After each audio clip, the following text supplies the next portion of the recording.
नमस्कार दोस्तों, योग आयुर्वेद में आपका पुनः स्वागत करता हूं एक नई औषधीय जानकारी के साथ।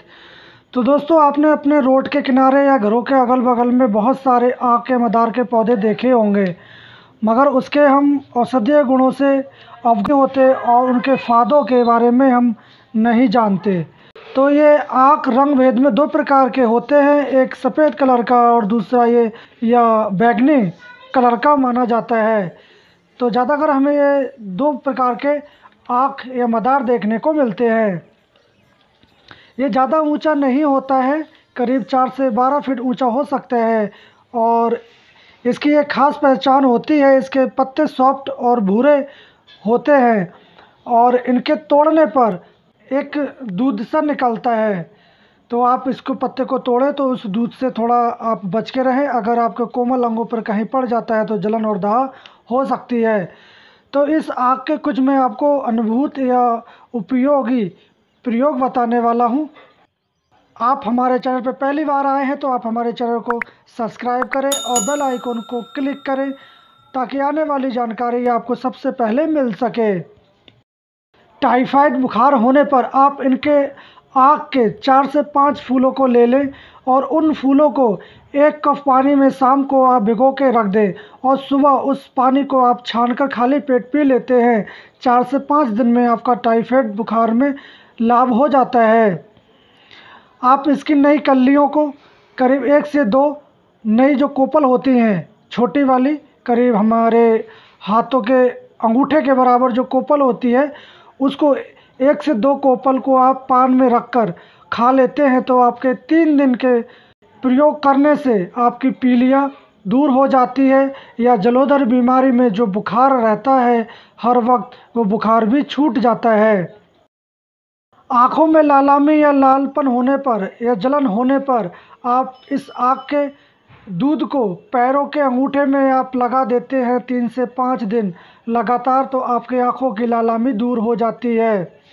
सर्प काटने पर आप इसके पत्ते के देखेंगे कि पीछे साइड पर जो रुई जैसी दिखती है, उस रुई को और इसके आँख के दूध को मिलाकर आप चने बराबर गोलियां बना लें और इस गोलियों को आप प्रयोग करवाते हैं 7 दिन तक, 2 गोलियां सुबह शाम, तो आपके देखेंगे कि जो सांप का विष है वो दूर हो जाता है।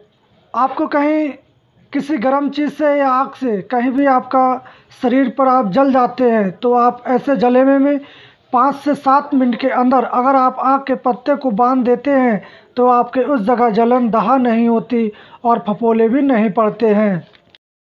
अगर आपको सिर दर्द या माइग्रेन की समस्या है तो आप इसकी जड़ को ले लें और बकरी के दूध में घिसें।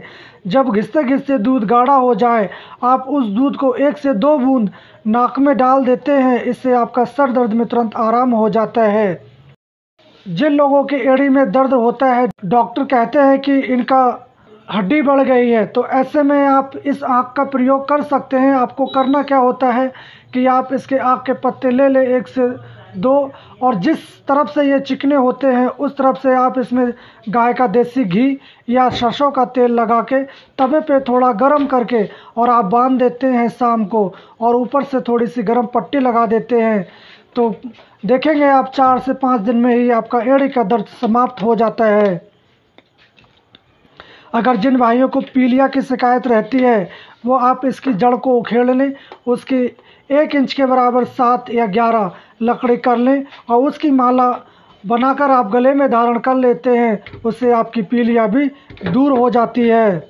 मुंह पे झाइयाँ या दाग धब्बे होने पर आप हल्दी का 3 ग्राम चूर्ण और आक का दूध 5 से 7 बूंद और गुलाब जल में घोटकर आप आँखों को बचाकर जहाँ झाइयाँ हैं, झाइयों के स्थान पर आप लगा देते हैं तो आपको काफ़ी लाभ होता है। आप इसके कोमल अंगों पर आप इसका सेवन ना करें। कोमल प्राकृतिक बालों को इस आक के दूध की जगह आक का रस प्रयोग करना चाहिए। कर्णशूल या कान में दर्द होने पर आप इसका प्रयोग कर सकते हैं। आप इसके पीले पत्तों को ले लें जो हैं और उनमें छेद नहीं होना चाहिए। आप उन पत्तों को घी में लगाकर और थोड़े से अग्नि के ताप पर आप उसको गर्म कर लें और उसका रस निकाल लें और उसका रस 2 बूंद आप कान में डाल देते हैं तो आपके कान दर्द में काफ़ी आराम होता है। तो आपने देखे इस आग के कुछ फ़ायदे। तो इस आग के बहुत सारे चमत्कारीय फ़ायदे हैं, तो मैं आपको इसके थोड़े थोड़े करके छोटी छोटी वीडियो में आपको बताऊंगा। आज मैंने आपको ये 10 आग के फ़ायदे के बारे में आपको अवगत करवाया। अगर आपको इस आग के बारे में कुछ भी जानना है, पूछना है, तो आप हमें कमेंट बॉक्स में जाके पूछ सकते हैं। और इसके बहुत ही चमत्कारीय फ़ायदे हैं और ये हर जगह देखने को मिल जाता है। इसके सारे फ़ायदे बताने लगा तो वीडियो बहुत लंबी हो जाएगी, इसलिए मैं इसकी जो वीडियो है वो पार्ट 1, 2 या जितने में हो संभव हो मैं बनाने का प्रयास करूँगा। तो हम कल फिर मिलेंगे एक नई औषधीय जानकारी के साथ। तब तक के लिए सभी को नमस्कार।